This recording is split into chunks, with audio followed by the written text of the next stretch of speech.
আমার প্রাথমিক জীবনে আমি যখন এক মাদ্রাসায় পড়াইতাম তখন নতুন বয়ান করি।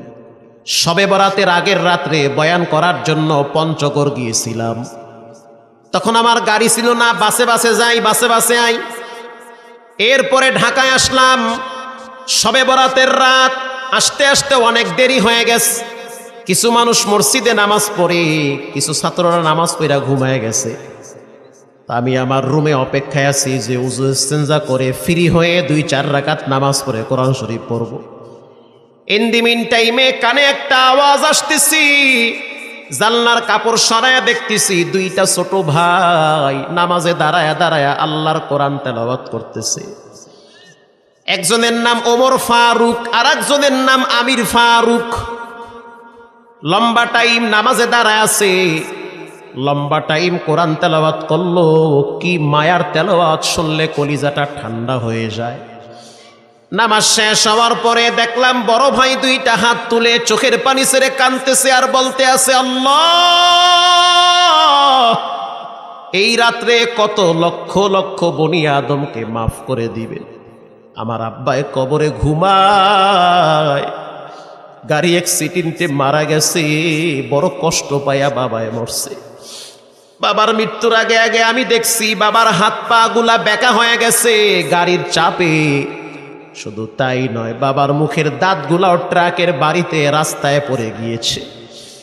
এত কষ্ট করে যেই বাবায় দুনিয়ার থেকে বিদায় হয়ে গেছে, রে আল্লাহ আমি তার বড় সন্তান বসাইয়া তোমার দরবারে হাত তুলছি। এই রাত্রিবেলা সব দরওয়াজা বন্ধ হইতে পারে, তোমার দরওয়াজা বন্ধ হয় না। বড় ভাই চোখের পানি ছেড়ে কাঁদতেছে, ছোট ভাইটা বলতে আছে আমিন। বিশ্বাস করেন আমার হাত পা গুলা ঠান্ডা হয়ে গেছে।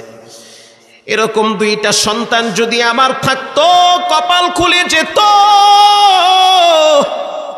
বর্তমান সমাজের ম্যাক্সিমাম ছেলে মেয়েরা নেশার সাথে জড়িত।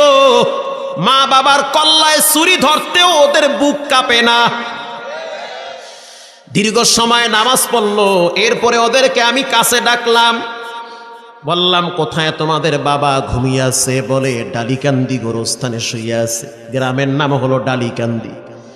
এখন বড় ভাইটা বলতে আছে, হুজুর একটু সুযোগ দেন, আমি আব্বার কবরের পাশে যাব।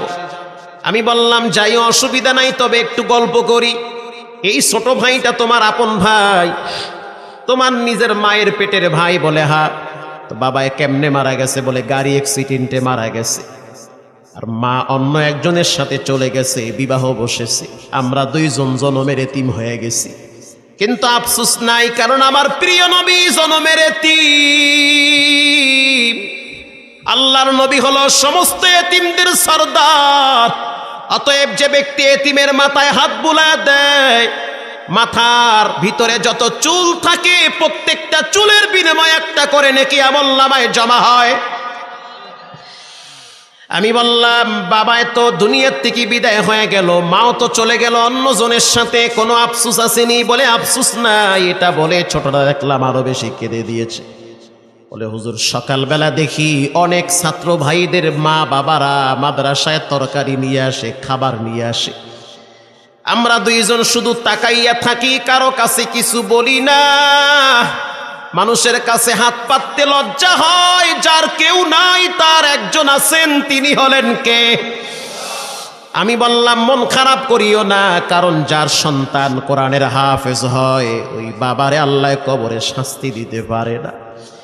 এবার 2টা সন্তানকে নিয়ে চলে গেলাম সেই ডালিকান্দি গোরস্থানে। যাওয়ার পরে 2 সন্তান নিয়ে বাবার কবরের পাশে দাঁড়ায় দোয়া করলাম। 2টা ছেলে চোখের পানি ছেড়ে অজরে কাঁদতেছে আর বলতে আছে, আল্লাহ এতদিন দুনিয়াতে ছিল, দেখে রাখছি, এখন তোমার কাছে চলে গেছে, তুমি একটু দেখা রাখো রে আল্লাহ। এখন তোমার জিম্মায় চলে গেছে, তোমার দায়িত্বে চলে গেছে। খবর নিতে পারি না যে মাটির নিচে বাবায় কেমন আছে। পৃথিবীর এক প্রান্ত থেকে আর এক প্রান্তে বাবার খবর নেওয়া যায়। বাড়ির পিছনে বাঁশবাগানে বছরের পর বছর মা বাবা ঘুমায়, একটা বারের জন্য কোনো সাউন্ড সেখান থেকে পাওয়া যায় না। ও সন্তান, ওয়াজ প্যান্ডেলে বসছেন, আল্লাহর দরবারে চোখের পানি ছেড়ে কাঁদবেন আর বলবেন রব্বিরহামহুমা কামা রব্বায়ানি সগীরা। আয় রব্বে কারীম আল্লাহ, কবর একটা ভয়ঙ্কর জায়গা আমি ভালো করে জানি। বাবায় কবরে চলে গেছে, নিজের হাতে এখানে অনেক সন্তান বাবারে কবরে রাখছে, আছে না নাই? নিজের হাত দিয়া নিজের মায়েরে ফালায়া রাখছেন, একটু উকি মাইরাও দেখেন না যে মা কেমন আছে। অথচ আপনার মায়ের পেটে আপনি অনেক দিন ছিলেন। ও মাহমুদুল হাসান, গরম দেখাইও না। আজকে এত সুনাম, এত যশ খ্যাতি, এত ইজ্জত তোমার কোনো ক্রেডিট না, সব হলো তোমার মা বাবার দোয়া। এই দুইটা জায়গায় যদি সম্পর্ক ভালো থাকে, পৃথিবীর কেউ তোমারে আটকা রাখতে পারবে না। আর এই দুই জায়গায় যদি লাইন কালেকশন ডিসকানেক্ট হয়, পৃথিবীর সবাই ফুলের মালা দিল, 2 দিন পরে জুতার মালা গলায় উঠবে। এজন্য যুবক ভাইয়েরা, কখনোই মা বাবার সাথে বেয়াদবি করবা না। গোপনে বাবার পা ধইরা মাপ চাও। মাপ চাওয়া লাগবে না, শুধু বললেই হবে আব্বু বেয়াদবি করছি, মাফ করে দেন। এতটুক বললেই দেখবেন বাবার দিল ঠান্ডা হয়ে যাবে। কথা ঠিক না ব্যাঠি? প্রিয় ভাইয়েরা আমার, তো পৃথিবীর ভিতরে সবচেয়ে শ্রেষ্ঠ আওয়াজের নাম হলো কোরআনের আওয়াজ। একটা মানুষ যখন নামাজে দাঁড়ায়, দাঁড়াবার পরে সে পড়ে আলহামদুলিল্লাহি রব্বিল আলামিন, এখানেও রব আছে। যখন রুকুতে যায় তখন বলে সুবহানা রাব্বিয়াল আযীম। যখন সোজা হয়ে দাঁড়ায় তখন বলে রব্বানা লাকাল হামদ। এরপরে যখন মানুষ তার আমিত্ব, অহংকার, অস্তিত্ব বিলীন করে দেওয়ার পর সিজদায় লুটিয়ে পড়ে, তখন তার জবান থেকে বের হয় সুবহানা রাব্বিয়াল আ'লা। আল্লাহু আকবার। বলেন এখানেও রব আছে না নাই? এখানেও রব। হুকুম চুস্তি নামাজে পাঞ্জে গানা, ওয়াইলুল লিল মুসাল্লিনাল্লাযিনা মুমিনারা, ইনামাজে ইমদাদে দাদ ইস্তাইনু আয়াতে কুরআবাখা আয়াতে কদ আফলাহা রায়াদিকুন গাউর কুন্দর মানিয়াজে দিল সাদিকুন। নামাজ শেষ হওয়ার পরে তখন তো সবাইরই দিল একটু নরম থাকে যে আল্লাহর মহান হুকুমটা আদায় করেছি। তখন আপনার নিজের জন্য দোয়া করেন, কোনো অসুবিধা আছে? সবার সামনে না করেন তো আলাদাভাবে করেন। দোয়া কি করবেন সেটাও আল্লাহ শিখাইয়া দিছে কোরআনে। রব্বানা যালামনা আনফুসানা ওয়া ইল্লাম তাগফির লানা ওয়া তারহামনা লানাকুনান্না মিনাল খাসিরিন। আয় আমার রব। কথা কি? আয় আমার রব। বলেন আয় আমার রব। আমার রব, আমার রব কে? এখানেও রব। আল্লাহ জানে বান্দার কবরে উত্তর দিতে কষ্ট হবে, এজন্য আগের থেকেই প্র্যাকটিস করায় নি। সুবহানাল্লাহ। এত অনুগ্রহ, দয়া, ভালোবাসা আপনার উপরে দিয়েছেন কে? আল্লাহ তাআলা। এরপরে আপনার মনে চায় বাবার জন্য দোয়া করি, কারণ হাত তুললেই তো মায়ের চেহারাটা চোখের সামনে ভাসে। হাত তুললেই তো মৃত বাবার চেহারাটা চোখের সামনে ভাসে। তখন আপনার মনে চায় যে আমি আমার আব্বা আম্মার জন্য একটু কলিজা ভরে দোয়া করি। তখন আপনি দোয়া করতে আছেন রব্বিরহামহুমা কামা রব্বায়ানি সগীরা, রব্বিরহামহুমা কামা রব্বায়ানি সগীরা। এগুলো বাচ্চারে শিক্ষা দিয়েন পোলাপান দিবে, শিখাইয়েন। ছেলে মেয়েদেরকে শিক্ষা দিবেন যে এই দোয়া করো এই দোয়া। এখানেও রব আছে না নাই? এই সব রব বলতে বলতে বলতে বলতে প্রতিদিন তো আপনি নামাজেই রব বলেন, বলতে বলতে আপনার জিহ্বায় প্র্যাকটিস হয়ে যায়, কলবে গেঁথে যায়। আল্লাহর রসুল বলেন যখন একটা লাশ কবরের সময় দেওয়া হয়, যদি সে নেককার হয় তখন সে দেখে সূর্য ডুবে যাচ্ছে, তখন সে বলতে আছে ভাই ফেরেশতা প্রশ্নের উত্তর পরে তাড়াতাড়ি উজুর পানি দাও। হাদিসে আসছে, এটা মুয়াত্তা মালিকে আসছে। হুজুর পানি দাও, সূর্য ডুবতেছে। ফেরেশতা বলতে আছে নামাজ পড়া লাগবে না, নামাজ তো দুনিয়ায় পড়ছো রে, দুনিয়ায় যত নামাজ পড়ছো সমস্ত নামাজের সওয়াব তুমি এখন তোমার অ্যাকাউন্টে পেয়ে গেছো, আর এটার ফলাফল তুমি এখন কবর থেকে ভোগ করবা। বলেন সুবহানাল্লাহ। এই জন্য নামাজের ব্যাপারে অলসতামি করবেন না।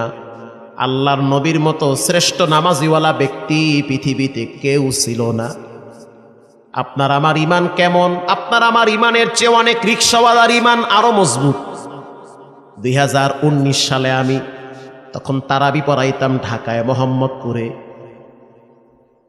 রমজান মাসে 14ই বা 15ই রমজান চকবাজার থেকে কিছু জিনিসপত্র কিনলাম গ্রামের মুরব্বীদের জন্য।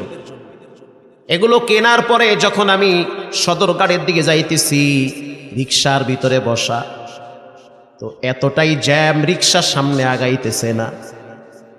কিছুক্ষণ পরে দেখলাম প্রচুর সামনে জ্যাম, ড্রেনের কাজ চলে। আমার ডান পাশে যেই রিকশাটা ছিল সেই রিকশার ভিতরে দুইজন ভদ্রলোক বসা।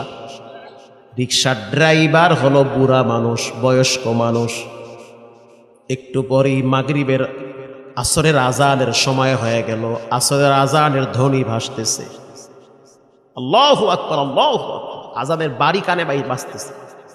এবার দেখলাম রিকশাওয়ালা আস্তে করে সাইডে গেছে, রিকশা নিয়ে সাইডে গেছে গা। স্যার তাড়াতাড়ি নামেন, আমি আর সামনে যাব না। চাচা সদরঘাট যাওয়া লাগবে। না, আমার যাওয়া যাবে না, আমাদের বস দাঁড়ায় রয়েছে, তাড়াতাড়ি চলেন। রিকশাওয়ালা বলতে আছে তোমাদের বস দাঁড়িয়ে আছি, আর আমার বস আমারে মসজিদে ডাকতেছে। ওরে ইমানের ঠেলা রিকশাওয়ালার। তখন মাথাটা নয় এলাইছে, কি শিখলাম জীবনে, কসু শিখছি। রিকশাওয়ালার ইমানের সামনে আমার মতো মোল্লার ইমান ডাইল হয়ে গেছে গা। আল্লাহু আকবার। ওরাই তো মানুষ, আমরা হইছি অমানুষ। আল্লাহর দেওয়া সব খাই, আল্লাহর বিরুদ্ধে অবস্থান নেই, নেমো খারাপ। আল্লাহর দেওয়া সব খাই। একদিন যদি শ্বাস বন্ধ হয়ে যায়, হসপিটালে আল্লাহ আল্লাহ কইতে কইতে আব্বা আব্বা কবা। কথা ঠিক না বেঠি? বাপ মায়ে কইবে টাহান নাই, তখন কবা কি আল্লাহ তুমি ছাড়া কেউ নাই। তা আল্লাহ এতদিন কইছিল। সময় থাকতে পায়ের হক আদায় করো, শ্বাসের হক আদায় করো। শ্বাস টানতেছি আলহামদুলিল্লাহ, একটু বাজেও না, কষ্টও লাগে না, রিল্যাক্স। এই নিয়ামত দিয়েছেন কে? সুবহানাল্লাহ। এরপরে রিকশাওয়ালাকে বলা হইল ভাড়া বাড়ায়া দিব। 1 লাখ টাকা দিলেও সামনে আর যাইবে না গাড়ি। ওরে ঠেলা বেড়া। চাচা বুঝতে পারছি, সবাই ইমান তো আর একরকম না। কয় না, এটাও ঠিক। রিকশা চালাই, হালাল পন্থায় পয়সা কামাই করি, কিন্তু নামাজের টাইম হয়ে গেলে আমি সব ফালায় আল্লাহর ঘরে হাজিরা দেই। রমজান মাস যাব না আর সামনে, অন্য রিস্কায় উঠে চলে যান, কারণ ওখানে যাইতে যাইতে আমি নামাজ পাবো না।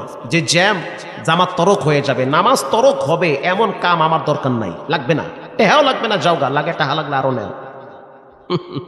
পরে দেখলাম ভদ্রলোক দুইজন ইমানদার, তো তারাও ইমানদার আল্লাহওয়ালা মানুষ।